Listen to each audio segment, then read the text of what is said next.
Saya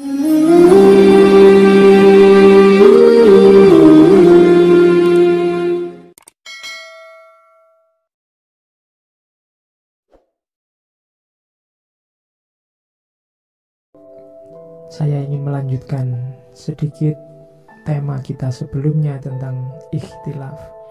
Banyak orang yang bertanya, mengapa sih kok perbedaan itu disebut sunatullah, disebut alami? Apa tidak bisa manusia itu bersatu, pandangannya sama semua? Kalau kita cermati kehidupan manusia sendiri, bahkan Al-Quran, banyak hadis juga disebut manusia itu macam-macam karakternya. Kenapa ikhtilaf itu sunnatullah?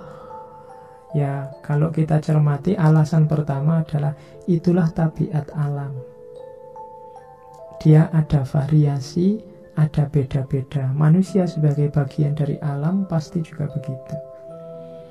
Jangankan pendapatnya, fisiknya saja kan sama-sama manusia, sama-sama punya dua mata, sama-sama punya dua telinga. Kalau kita cermati kan beda-beda semua. Itu tabiat alam. Jadi perbedaan itu sunnatullah, tabiat alam. Juga tabiat manusia. Manusia itu diciptakan beda-beda, punya kepribadian, punya pemikiran. Jangankan itu, bahkan agama pun juga punya tabiat ikhtilaf. Ada ayat-ayat yang secara sengaja disebut itu ayat mutasyabihat. Kemudian kita boleh berijtihad. Itu menunjukkan bahwa ikhtilaf itu sunnatullah. Ketika Mu'adz bin Jabal mau dakwah, Nabi bertanya, kalau ada masalah kamu menyelesaikan pakai apa? Yang pertama pakai Al-Quran, Nabi.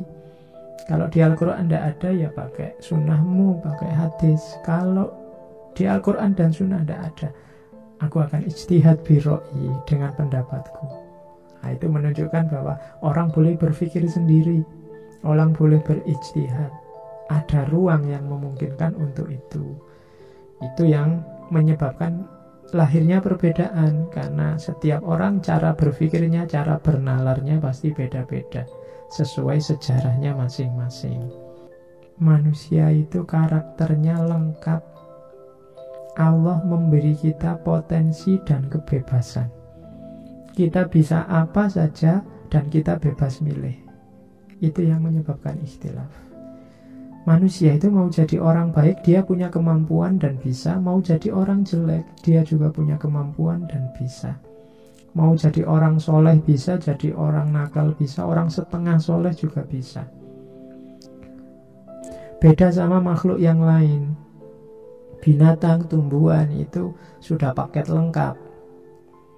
Tidak mungkin ada perbedaan. Harimau di Indonesia ya sama karakternya dengan harimau di Afrika, di Amerika. Ayam di Indonesia sama ayam di Amerika ya sama. Tapi kalau manusia tidak. Setiap manusia, setiap kepala punya pandangan yang berbeda. Sunnatullahnya begitu. Yang jadi masalah dengan perbedaan manusia adalah karakter manusia yang agresif. Ini juga sumber perbedaan. Manusia itu punya karakter, dia ingin lebih dari yang lain. Dia ingin lebih unggul, ingin menaklukkan yang lain. Ini inherent, masuk dalam diri kita. Dulu dikomplain oleh malaikat. Ataj'alu fiha ma yufsidu fiha wa yasfikud dima. Ya Allah, kenapa engkau turunkan manusia ke bumi padahal mereka hanya akan ngerusak dan menumpahkan darah? Ini menunjukkan bahwa karakternya manusia itu agresif. Dia ingin selalu menang-menangan. Nah, karakter inilah yang nanti seringkali muncul lewat berbagai media yang dimiliki oleh manusia. Dari situ pasti lahir perbedaan-perbedaan. Maka tidak perlu kita gelisahkan perbedaan itu. Ini justru tantangan dari Allah. Dengan karakter alam, karakter manusia yang memungkinkan terjadinya konflik dan perbedaan, apa yang harus kita lakukan kemudian? Nah, itu sebenarnya perbedaan, itu tantangan dari Allah. Nanti kalau kita sukses menyikapinya, perbedaan akan jadi rahmat.